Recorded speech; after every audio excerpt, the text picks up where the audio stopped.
اللهم صل صلاة كاملة وسلم سلاما تاما على سيدنا محمد، على نبي تنحل به العقد وتنفرج به الكرب وتقضى به الحوائج وتنال به الرغائب وحسن الخواتيم ويستسقى الغمام بوجهه الكريم وعلى آله.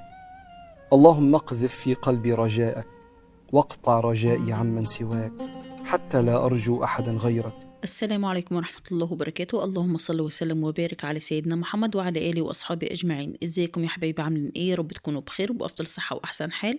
النهاردة جاية لكم بيوم جديد وفيديو جديد، بس قبل ما نبدأ الفيديو بتاعنا يا ريت تنزلوا تحطي له اللايك والشير والاشتراك في القناة وتفعيل الزر الأحمر اللي تحت الفيديو وتدوسي على كلمة الكل عشان كل ما انزل فيديو تتفرجي عليه ويوصلك شعار بيه. وتعالي كده نشوف الفيديو بتاعي النهاردة عبارة عن ايه. مشتريات كده، مالت بيتي خير كده ونزلت السوق وجبت كل حاجة ناقصة للبيت، فتعالوا كده نشوف الحاجة جبتها ازاي والأسعار كان عاملة ايه. تعالوا كده نسمي الله ونصلي على رسول الله. اللهم صل وسلم وبارك على سيدنا محمد وعلى آله وأصحابه أجمعين. زي ما شايفين كده يا حبايبي، جبت 3 كيلو من البطاطس، الكيلو وربع ب10. بطاطس حلوة وجميلة جدا جدا. ولو عايزة تروحي في آخر السوق وعايزة توفري طبعا روحي في آخر السوق وهتجيبي ال2 كيلو ب10. فأنا جبت الكيلو وربع ب10، وجبت طبعا البطاطا برضو الكيلو وربع، وفي الكيلو ونص. لو انت حابة تروحي وتوفري على نفسك روحي في أواخر السوق، يعني ما تروحيش الساعة 8 و7، روحي على الساعة 10 فهتوفري على نفسك كتير جدا جدا. وبرضو ما تروحيش متأخر جدا عشان طبعا انت هتلاقي الحاجات اللي باقية مع البياعين، فلازم تروحي كده في وقت يكون الحاجة بتاعتك نظيفة والحاجة بتاعتك كويسة. جبت 2 كيلو من الخيار، الكيلو وربع برضو ب10، وفي برضو الكيلو ونص ب10. فزي ما انتم شايفين كده يا حبايبي، تعالوا بقى نشوف بقية المشتريات ايه علشان تعرفي كده التفاصيل وتعرفي انت هتجيبي ايه. زي ما انتم شايفين الجزر كان عامل 10 جنيه. جبت برضو 2 كيلو. وفي برضو بيكون في اخر السوق الكيلو ونص والكيلو وربع، بس بيكون البواقي اللي مع البياع فبيديهالك بأرخص الأسعار. أنا جايبة كيستين من الجزر، كل كيسة 2 كيلو، علشان إن شاء الله ممكن أعمل مخلل كده ونشوف مع بعض هنعمل مخلل ايه. عايزة أعمل مخلل الليمون، عايزة أعمله لأنه بيكون حلو جدا جدا وإحنا بنحبه. فتعالوا كده نشوف بقية الحاجة. زي ما انتم شايفين معايا كيسة كده مليانة طبعا سبانخ.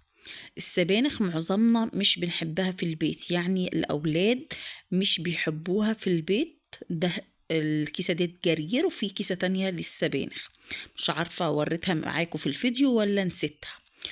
فزي ما انتم شايفين كده، وكيس الطماطم ما بحبش اكتر طماطم، لما بيكون عندي في التلاجة بحب اجيب كده للسلطة، واللي متبقي معايا في التلاجة اعمله كده للخضار، يعني ما اعملوش للسلطة، ابدأ بالجديدة دي للسلطة وبعد كده اللي في التلاجة اخليها للخضار للطبيخ للاكل والحاجات دي كلها. جبت معايا ازازة السانسيلك دي للشعر ب110 جنيه.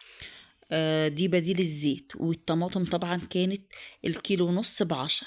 زي ما انتم شايفين كده يا حبايبي، ادي المشتريات بتاعتي اهي. تعالوا كده نشوف بقية الفيديو عبارة برضو عن ايه، ونشوف المشتريات ونصلي كده على رسول الله. اللهم صل وسلم وبارك على سيدنا محمد وعلى آله وأصحابه أجمعين. تعالوا كده بقى نروح نشوف الفاكهة اللي انا جبتها من السوق، علشان برضو لازم ادخل الفاكهة معايا في الاسبوع مرة حتى في البيت، يعني اجيب الفاكهة مرة في البيت كل اسبوع. زي ما انتم شايفين جبت الجوافة كانت تقريبا ب10 جنيه. والبرتقان برضو الكيلو وربع ب10، والرمان ب15 جنيه. زي ما انتم شايفين 3 انواع فاكهة. بحب اجيب الفاكهة كده للاولاد، لان الاولاد في الخضار مش بيحبوه قوي، يعني ما بياكلوش الكوسة، السبانخ ما بياكلوهاش، مش بيحبوها، البامية برضو مش بياكلوها، ما بيحبوش غير البطاطس والفاصوليا. فطبعا مش كل يوم هعمل بطاطس وفاصوليا بشكل طبعا، لان انا وباباهم بنحب اكلات برضو اللي هي اللي فيها خضار، فبحب طبعا ادخل الفاكهة علشان حاجة تكمل حاجة. فزي ما انتم شايفين جبت العلب دي طبعا والبولات ديت علشان افضي فيها كل حاجة وارتب كل حاجة كده، واغسل الحاجات ديت قبل ما اظبطها واحطها طبعا في التلاجة. فكان لازم طبعا افضيهم كده عشان اتخلص من الاكياس السوداء ديت، وبعد كده اخدهم على الحوض اشطفهم كده واديهم غسلة حلوة. خاصة الجوافة طبعا اقطعها كده واظبط الدنيا علشان يكون كل حاجة مترتبة وكل حاجة سهلة وبسيطة قدام الاولاد ويعرفوا ياكلوا الحاجة بنظافة. زي ما انتم شايفين جيت هنا على الحوض وهغسل طبعا البرتقان ممكن ان انت مش تاخديه كده على الحوض، ممكن تبله قماشة نظيفة او فوطة نظيفة او منديل كويس وتمسحي بيه البرتقان كده، مش لازم يعني ان انت تاخديه على الحوض. فانا بما ان مفيش مناديل قلت اخده كده على الحوض ويأديه شطفة كده، وبعد كده انشفه بفوطة حلوة ونظيفة. والجوافة زي ما انتم شايفين كده بديها غسلة حلوة جدا جدا، لان طبعا بيكون متراكم عليها حاجات من القفص اللي هي بيكون فيه، ومتراكم عليها رمل كده وخبطات كده من القفص. فزي ما انتم شايفين لازم اديها غسلة كده، وبعد كده اجيب السكينة وتحت المية الجارية كده اشيل طبعا الحاجات الزيادة اللي بيكون فيها ديت اللي ملهاش اي لازمة، علشان طبعا لما الاولاد ياخدوا حباية كده ياكلوها يكون هي جاهزة قدامهم، وما يفضلوش يحطوا لي حاجات من ديت على الرخامة تعمل بقى حاجات مش حلوة، تلملك حاجات مش لطيفة برضو على الرخامة. فيكون كل حاجة سلسة كده معاهم، ويكون كل حاجة بسيطة كده، والشكل كمان يكون حلو. فزي ما انتم شايفين كده قطعتها وظبطت الدنيا، وبعد كده بصفيها طبعا من المية كويس جدا جدا واركنها كده على الرخامة، وبعد كده احطها في التلاجة. بعد ما اخلص كده بلم حاجتي كلها واحطها طبعا في التلاجة. طبعا الرمان مش بنغسله، الرمان بجيب برضو فوطة مبلولة وبعد كده بدي مسحة حلوة جدا جدا، عشان طبعا بيكون برضو لامم تراب كتير. فزي ما انتم شايفين كده يا حبايبي شجعوني كده وحطوا لي اللايك القمر بتاعنا والاشتراك الجميل ودعوة حلوة كده من قلبك لأختك بصالح الأعمال. زي ما انتم شايفين كده يا حبايبي جهزت الغدا اهو، غدا بسيط خالص وسهل جدا جدا، وطبعا مفيش مواعين كتيرة. زي ما انتم شايفين عملت لهم شوية رز بسمتي وفي لحمة كده، يعني كبسة، ممكن تسموها كبسة وممكن تسموها رز بسمتي وعليه لحمة، يعني على حسب ما انت بتعمليها. زي ما انتم شايفين غرفت كده الأكل وهنتغدى ونرجع تاني مع بعضينا نشوف هنعمل ايه. فصلوا على الرسول، اللهم صل وسلم وبارك على سيدنا محمد وعلى آله وأصحابه أجمعين. تعالوا بقى معايا كده نروح نشوف هنعمل ايه. زي ما انتم شايفين كده يا حبايبي رحت بقى على الحاجات اللي كان عندي في التلاجة، طبعا بعد الغدا وبعد ما شربنا الشاي وبعد ما قعدت شوية كده وخدت لي دش كده حلو وسخن كده، وقلت بقى اجيب الحاجة اللي عندي في التلاجة وابدأ ان انا افرزها كده بدل ما هي تبوظ في التلاجة. لازم طبعا ما بيجي لي حاجة من السوق اشوف عندي ايه في التلاجة وبعد كده افرزه عشان افضل الحاجات الجديدة واسيب ليها مكان. جيت هنا بقى تعالى الخضرة السبانخ قطعتها كده وهبدأ ان انا اشوحها كده علشان افرزها، وولعت على الحلة الحمراء التانية على مية اخليها تغلي، وبعد كده انزل بالبامية بتاعتي. البامية بتاعتي قمعتها وظبطتها وغسلتها وخليتها كده على الحوض، وبعد كده هفضيها في الحلة التانية. زي ما انتم شايفين انا بعمل السبانخ بالطريقة ديت، بحط الحلة ناشفة على النار وبعد كده بكون انا غسل السبانخ غسل حلوة جدا جدا وسايباها تتصفى. لو انت بتغسليها بالورق بتاعها والحاجة بتاعتها بتسيبها تتصفى كويس جدا وبعد كده بتخرطيها. وفي ناس بتغسلها وهي متقطعة كده وبتصفيها بالمصفى. فزي ما انتم شايفين قطعتها وظبطتها وحطيتها طبعا على الحلة كده وبشوحها كده لغاية ما تدبل معايا خالص ويكون حجمها قل لدرجة ان الحجم اللي بيكون مالي الحلة بيتخسف معاكي، بيكون عبارة عن حاجة بسيطة جدا جدا في الحلة. فكل ما بقلب فيها الحجم بتاعها بيقل. وزي ما انتم شايفين نزلت طبعا بالبامية في الحلة التانية وبسيبها لما تاخد غلوتين كده، وبعد كده بصفيها واطفي عليها واديها صدمة بالمية الساقعة.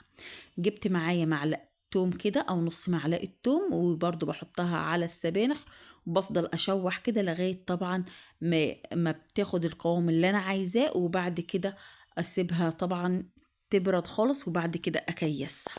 زي ما انتم شايفين الحجم بتاعها كل مدى كل ما بيقل، شايفين بتصفصف معاكي على ما فيش خالص. يعني الحجم لو الحلة مليانة خالص بتصفصف معاكي على حاجات بسيطة خالص، يمكن 3 معالق او 4 معالق. معايا برضو البامية على الناحية التانية، وبقلب فيها كده كل شوية واسيبها كده لمدة 5 دقايق، وبعد كده اطفى عليها واسيبها تبرد برضو واصفيها من المية، وبعد كده احطها برضو في الكيس وافرزها. زي ما انتوا شايفين انا طفيت طبعا على السبانخ، وبرضو هرجع هنا اطفي على البامية. زي ما انتوا شايفين كده يا حبايبي، ادعوا لي دعوة حلوة كده من قلبك لأختك بصالح الأعمال، وحطوا لي اللايك اللي بيشجعني ويخلي القناة إن شاء الله تترفع معانا، واللايكات الجميلة والاشتراكات الأجمل بتاعتنا اللي هتخلينا كده نصبح أكبر عيلة إن شاء الله بيكم ومعاكم بإذن الله.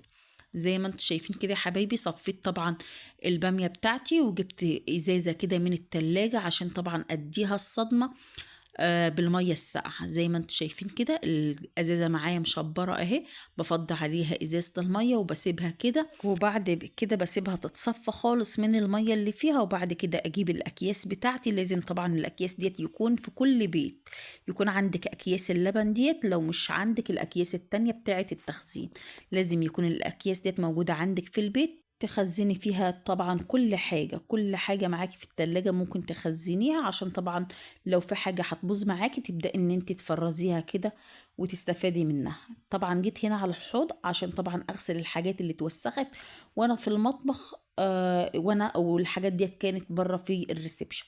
فجيت هنا بقى قلت ايه، ادعك الازايز ديت دعكة حلوة كده، وبعد كده اخد معايا صينية الشاي وادوات الشاي زي ما انتم شايفين كده، علشان يكون انا طالعه من المطبخ بتاعي وهو بيبرق ونظيف. فزي ما انتم شايفين كده يا حبايبي، بدات طبعا بالحاجات بتاعت الكوبايات والحاجات اللي زي كده، وبعد كده الصينيه، وبعد كده الحاجات التقيله اللي عندك في الحوض. فزي ما انتم شايفين لازم طبعا بتجيبي طبعا الكوبايات في الاول عشان ما تزفرش معاكي، لان كل ما بتستخدمي السلكه البلدي ديت بتاعه المواعين معاكي بتزفرها طبعا، فلازم تبدأي بحاجات الشاي.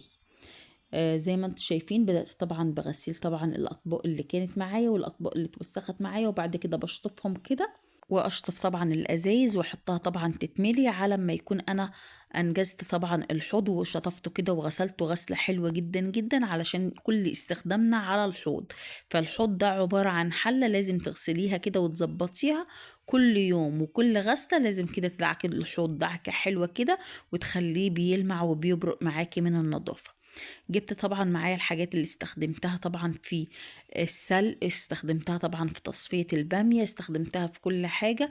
فقلت اديهم برضو دعكة كده، هم كانوا مركونين على الرخامة التانية، فقلت اديهم دعكة كده واخلص من كل الكركبة اللي في المطبخ. بهنا يا حبايبي بيكون وصلت معاكم لاخر الفيديو. يا ريت يكون الفيديو عجبكم ونال كده رضاكم. اتمنى منكم تحطوا لي اللايك والشير والاشتراك في القناة وتفعيل الزر الاحمر اللي تحت الفيديو، وتدوسوا على كلمة الكل علشان كل ما نزل فيديو تتفرج عليه ويوصلك شعر بيه. والى اللقاء في فيديو اخر، والسلام عليكم ورحمة الله وبركاته.